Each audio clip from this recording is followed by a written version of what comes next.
those fighters more time. Concentrate all fire on that superstar destroyer. This week we have a very big video about some very big ships. Let's take a look.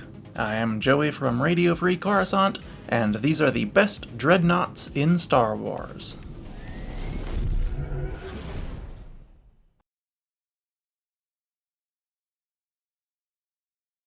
Subjugator. First up is the Free DAC Volunteers Engineering Corps Pamont Docks Subjugator-class heavy cruiser. Now, the observant among you may notice that heavy cruiser is not the same word as dreadnought, but this ship was also considered a dreadnought nonetheless. In addition to heavy cruiser and dreadnought, it was also called a star dreadnought and a battleship, and would be classified as a battle cruiser under the Anaxes War College system, so it seems nobody knew what to call it. Perhaps it doesn't belong on a list of the best dreadnoughts if most people don't seem to think it is one, but I didn't want every ship on this list to just be a giant Imperial Star Destroyer, and this is one of the most interesting dreadnoughts that isn't. The Subjugator-class was used by the Separatists early in the Clone Wars, and was easily the most dangerous ship fielded by them in the entire war.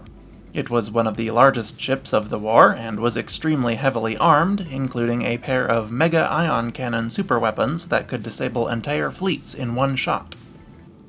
The Subjugator could then swoop in to destroy the ships with its many other weapons, or potentially even capture them if so desired. This made it a critical target for Republic forces to eliminate, and fortunately only a few were built. General Grievous's flagship, the Malevolence, was the first to go early in the Clone Wars, when it was hunted down and destroyed by a strike force led by Anakin Skywalker and Plo Koon. The Malevolence caused significant damage to Republic forces across the galaxy in a string of attacks on Republic fleets, but this just showed the Republic how urgently they needed to deal with these ships. After its destruction, Grievous ordered the construction of a Malevolence II, but virtually nothing is known about its time in service other than that it was destroyed by a Jedi Knight in 21 BBY. The lead ship of the class, the Subjugator itself, was destroyed sometime in the middle of the Clone Wars when it was sent to conduct a chemical weapon attack on Coruscant. An unnamed Subjugator class under construction in the Enoth system was destroyed in 20 BBY, and it seems that even the Subjugator class was not free from the Separatist curse of having a regular version and a giant version, as the second Subjugator to be built, the Devastation, was about 1.5 times the size of the others, and armed with a giant ion beam cannon at the bow. This ship was destroyed in 21 BBY as well. The Subjugator measured 4,845 meters long by about 1,350 meters wide and 860 meters tall. In miles, that translates to 3 by 0.8 by 0.5. It had a Class II hyperdrive and a top atmospheric speed of 1,050 kilometers per hour.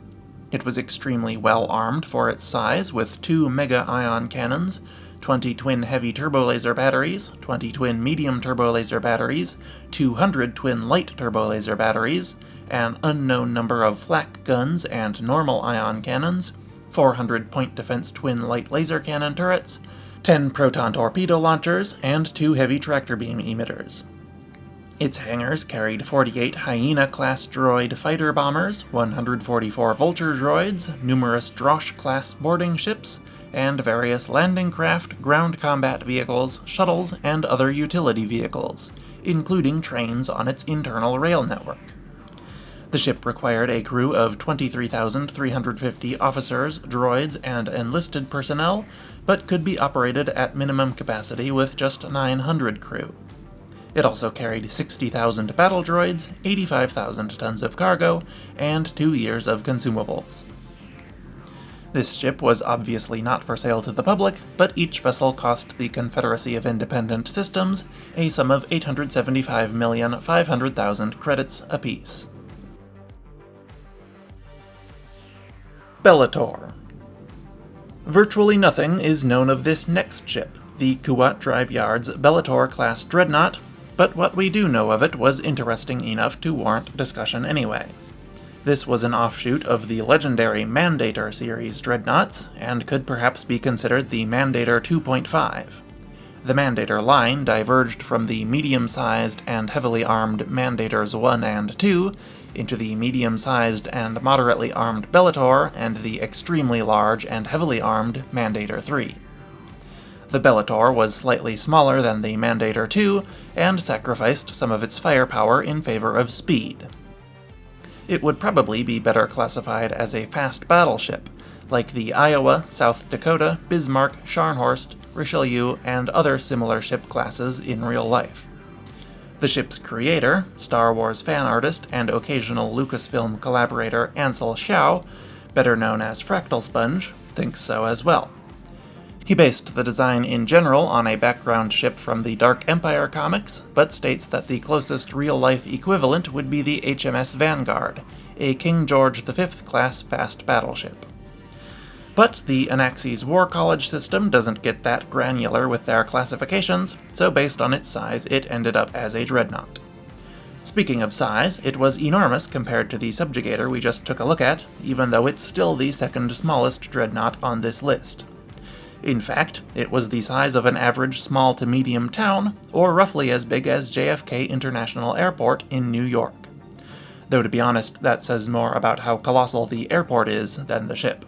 The Bellator measured 7,200 meters long by about 2,480 meters wide and 950 meters tall, which translates to 4.5 by 1.5 by 0.6 miles. All we know of its speed is that it was faster than the other Mandator Dreadnoughts, but we don't know how fast any of those were either, so that's not terribly helpful. Its atmospheric speed was probably somewhere between 750 and 1,000 kilometers per hour, and I would guess it to have a Class 1 hyperdrive. Its armaments are not officially known either, but Xiao states on his website that his model of it includes 16 heavy dual turbolasers, 48 quad heavy turbolasers, 40 octuple heavy turbolaser barbettes, 142 medium quad turbolasers, 1,568 quad light laser and ion cannons, 14 quad heavy ion cannons, 108 strategic missile tubes, and 288 light missile tubes grouped into clusters of 24. It would be reasonable to assume it could carry a few hundred starfighters and other support craft as well. Based on the few other ships its size, we can also estimate it to require around 200 to 250,000 crew and carry around 20,000 passengers, 30 to 50,000 tons of cargo, and 5 years of consumables. And of course, the cost of such a ship becomes virtually impossible to calculate at this scale, but comparing its size to other ships on this list with known prices, it may have been anywhere from 500 million to 100 billion credits. It's pretty hard to say. Mandator IV. Now, I'm pretty sure a lot of people don't really care for the Kuat Entrala Engineering Mandator IV class siege dreadnought, and to be honest, I'm not really sure that I do either.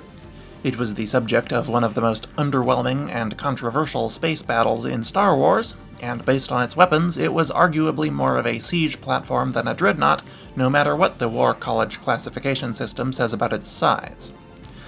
But it is an interesting ship nonetheless, and the only ship in the Mandator line to ever appear in any visual media. We can assume the Mandator 1 and 2 looked something like the Bellator, and we can visit Fractal Sponge's website to see what a Mandator 3 may have looked like, but that design was never licensed for any official media, so the Mandator 4 remains the only one we've actually seen.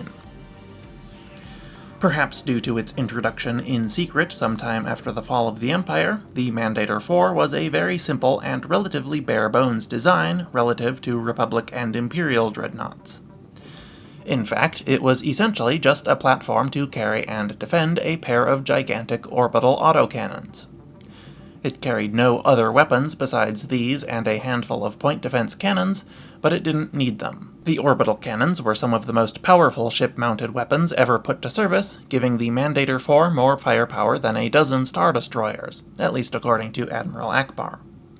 These could fire a salvo of 2 rounds each before needing to briefly recharge, and each shot could vaporize 100 cubic meters of material.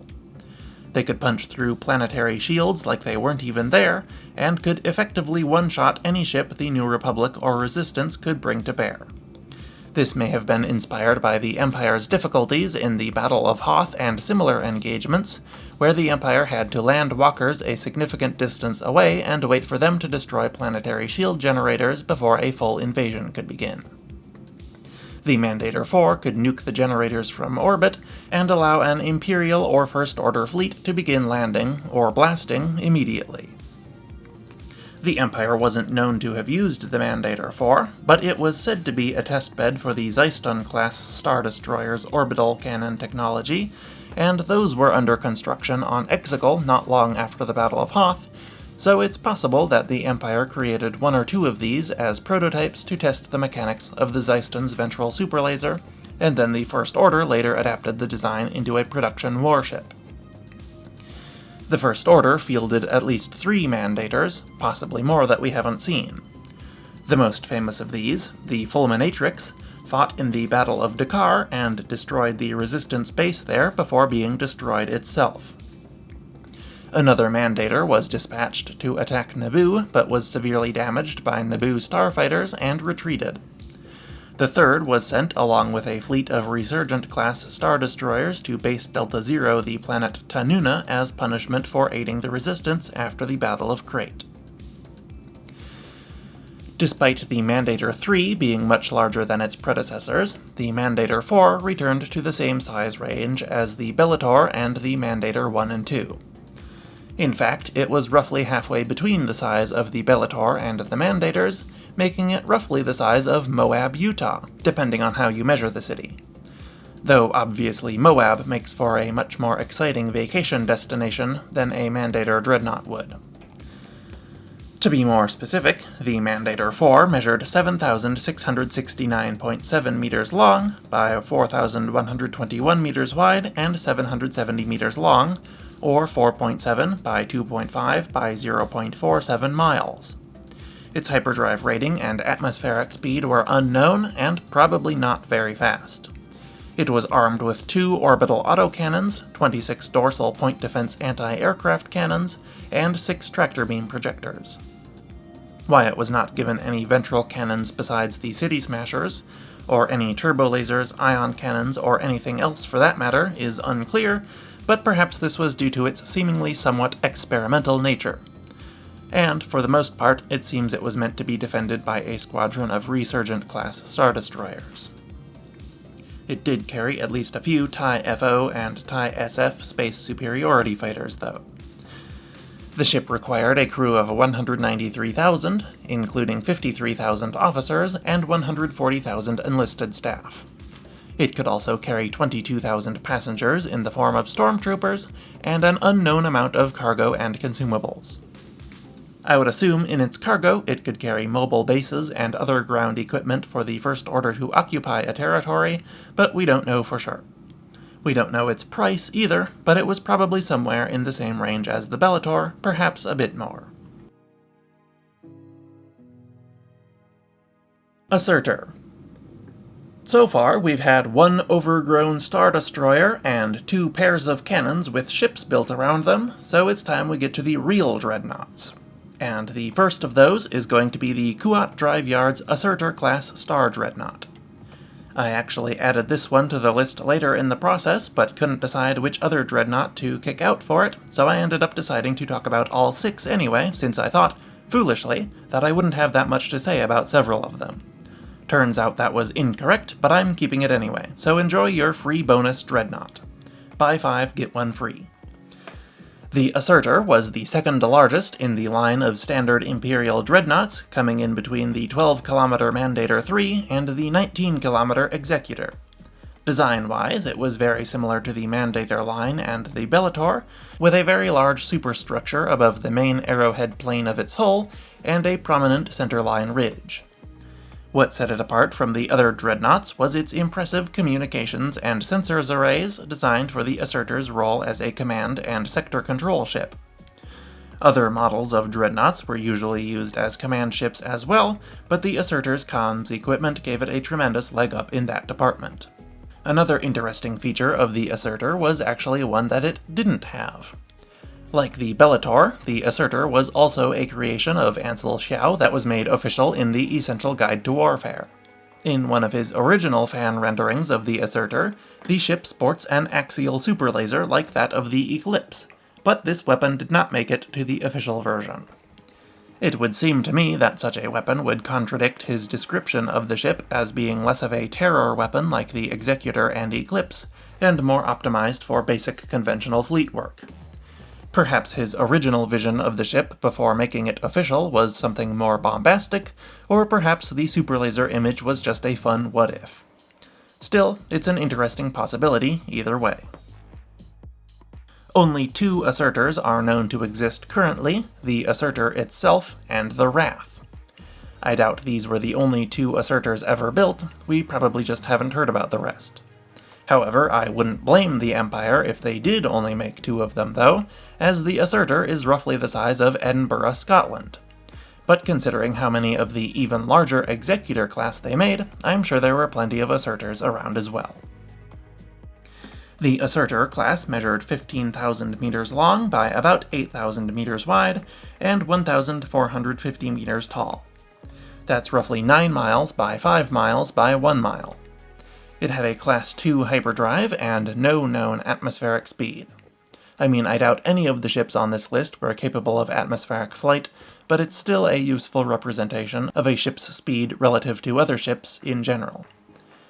The Assertor was extremely heavily armed with 40 quad heavy turbolaser batteries, 30 quad battleship ion cannon batteries, 10 dorsal twin heavy turbolasers, 30 quad light turbolaser batteries, 20 ventral twin battleship ion cannons, 60 quad laser cannon turrets, 90 concussion missile launchers, and 20 heavy tractor beam projectors.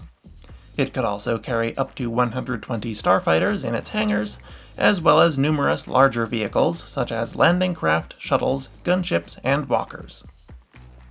The ship's crew requirements were actually surprisingly low, only needing 125,000 personnel. That's still a lot of people, but not that many compared to other dreadnoughts its size. And it could also carry 20,000 passengers, 145,000 tons of cargo, and 3 years of consumables. Finally, it came in at a cost of 1.1 billion credits. Executor. By far the most famous model of Dreadnought in Galactic history was the Kuat Drive Yard's Executor-class Super Star Destroyer, or Executor-class Star Dreadnought. The Executor presented an extremely imposing shape, with an enormous arrowhead hull and an entire cityscape on its upper side. It was dotted with thousands of weapons and hundreds of sensor domes that allowed it to locate and destroy virtually anything that crossed its path. At least 24 Executors were known to have been built by the Empire between Legends and canon. The class namesake, the Executor itself, served Darth Vader throughout most of the Galactic Civil War. The aggressor was under the command of one of the first Imperial warlords, Grand Admiral Joseph Grunger. The Annihilator guarded the Imperial shipyards on Kuat. In Legends, it was destroyed there by the forces of crime lord Tiber Zahn in the process of attempting to capture another dreadnought under construction there, while in canon it was the flagship of Grand General Tag and would eventually be captured by pirates and renamed to the Liberty's Misrule. Little is known about the Arbitrator, other than that its navigators made a critical error when plotting a hyperspace route and landed it in a black hole while fleeing the New Republic. There was also the Eclipse, which was the Emperor's flagship. In Legends, this ship was a much more interesting Eclipse-class dreadnought rather than an Executor-class. More on that in a bit. The Enforcer and the Guardian were not terribly interesting, but the Intimidator was seized by workers at the shipyard it was being stored in and renamed to the Pride of Yevotha. Unfortunately, instead of putting it to good use fighting the Empire, they decided to use it and the other captured ships in its fleet to conduct an ethnic cleansing in the Nocte cluster. Eventually, after 13 years of Yevotha control, the enslaved original Imperial crew of the Intimidator managed to retake it using technology they had secretly installed over the years, and fled to the unknown regions. The ship was rediscovered 4 years later, abandoned, and destroyed. Next up is the Iron Fist, which was the flagship of the Imperial Admiral and later Warlord Zinj.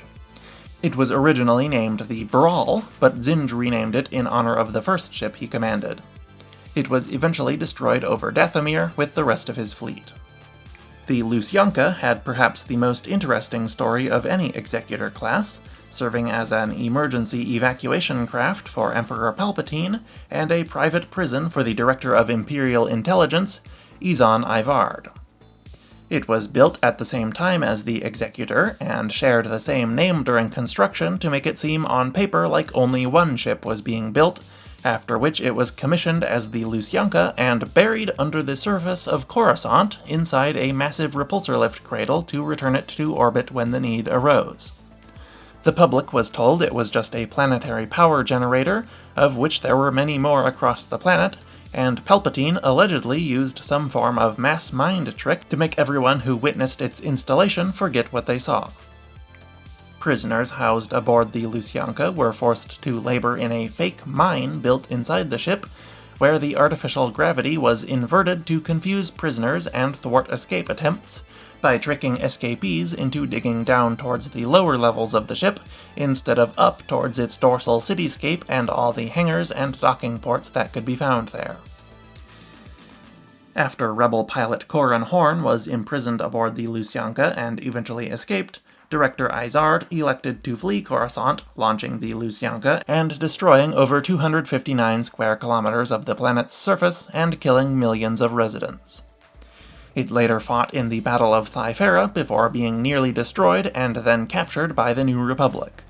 They repaired it and painted it with enormous New Republic emblems on its hull. Eventually, they used it in the Yuuzhan Vong War, where it would be crippled in the Battle of Borleas. The ship was evacuated, useful weapons and equipment were removed for use on other ships, and then a large octagonal shaft was hollowed out in the Lusyanka's hull. This was filled with explosives, and when it came time to evacuate Borleas, the Lusyanka was sent to ram the world ship commanding the Vong fleet there. The explosives were detonated, and both colossal ships were completely obliterated.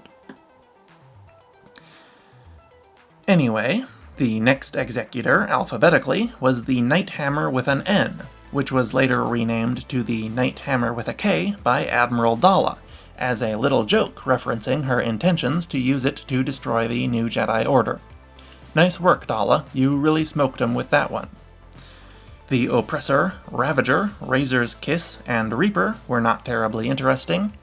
The second Death is noteworthy only for being constructed from the remains of the Razor's Kiss after its destruction, to allow Warlord Zinj to fake the destruction of his own Executor, the Iron Fist.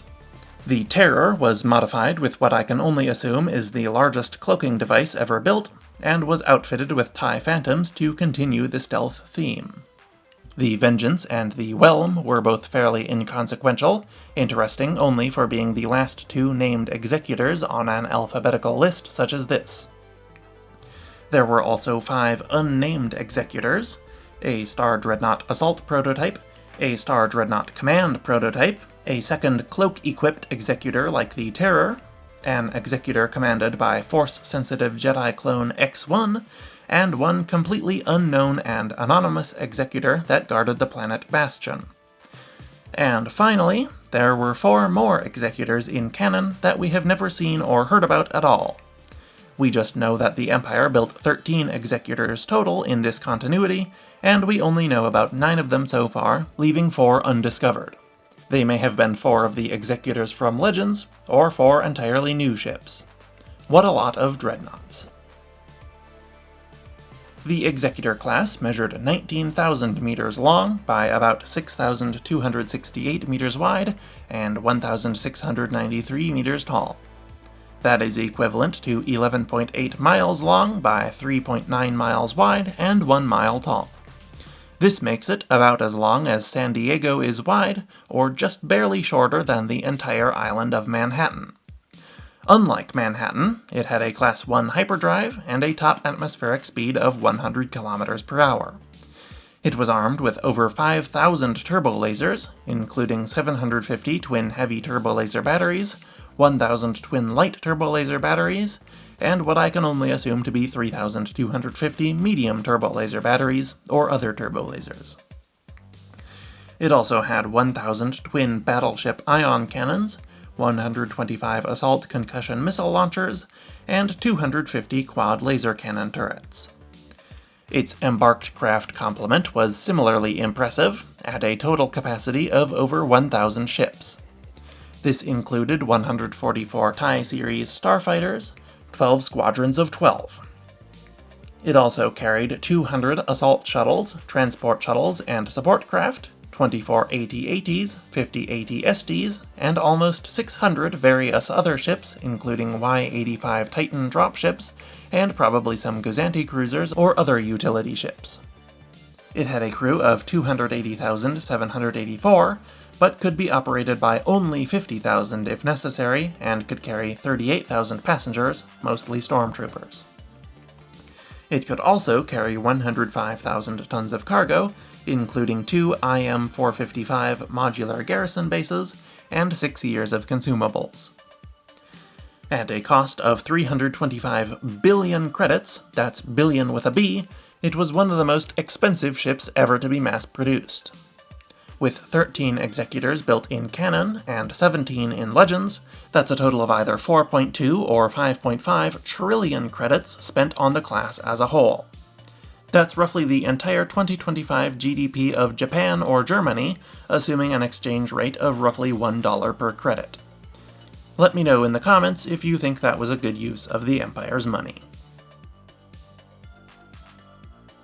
Eclipse.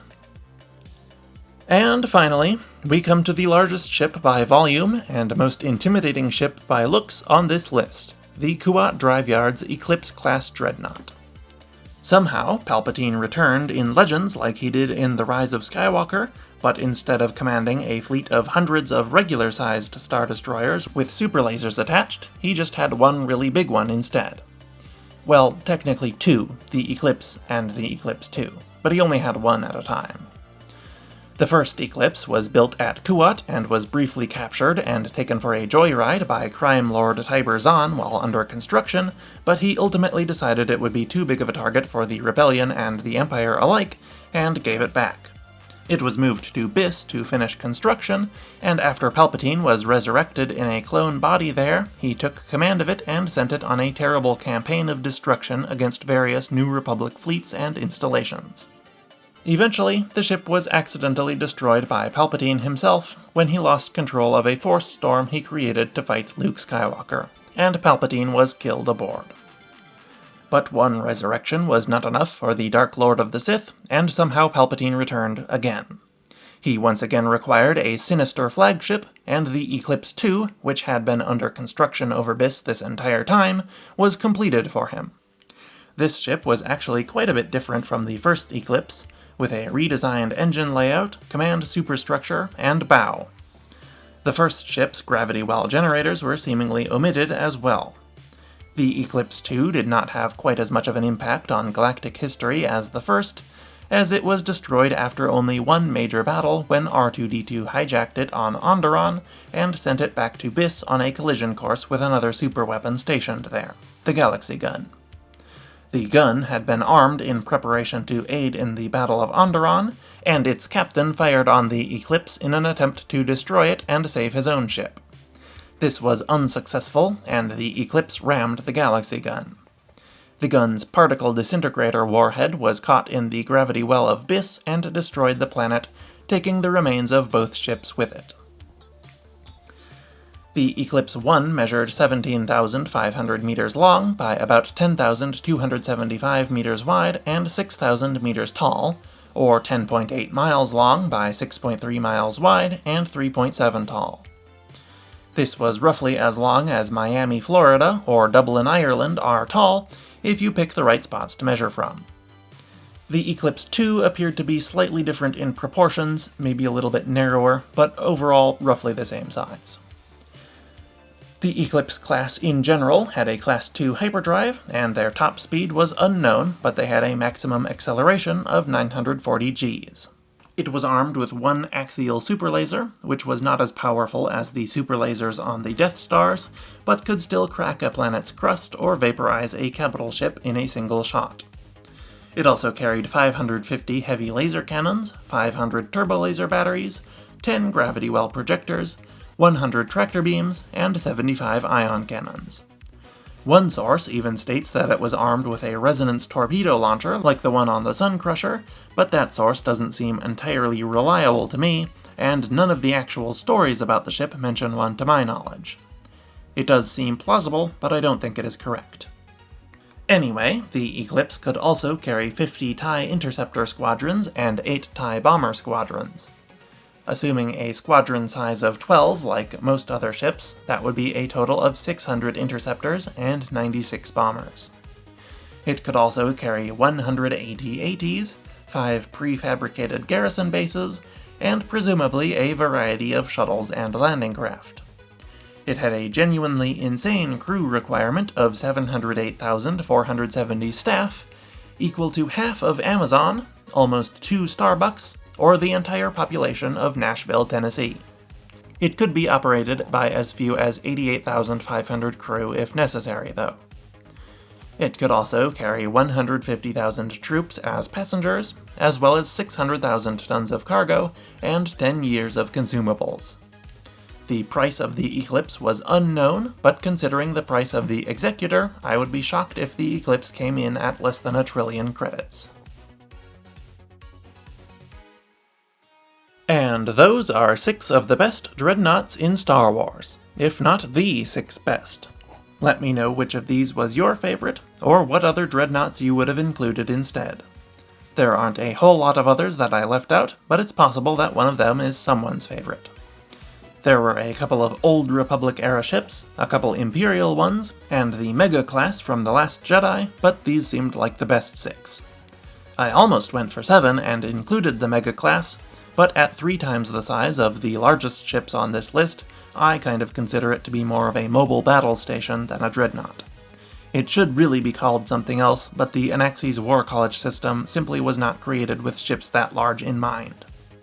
If you want to hear about that ship, check out my video on the biggest ships in Star Wars next. But anyway, if you made it all the way to the end, thank you so much for watching this video, and I will see you next week. RFC, out.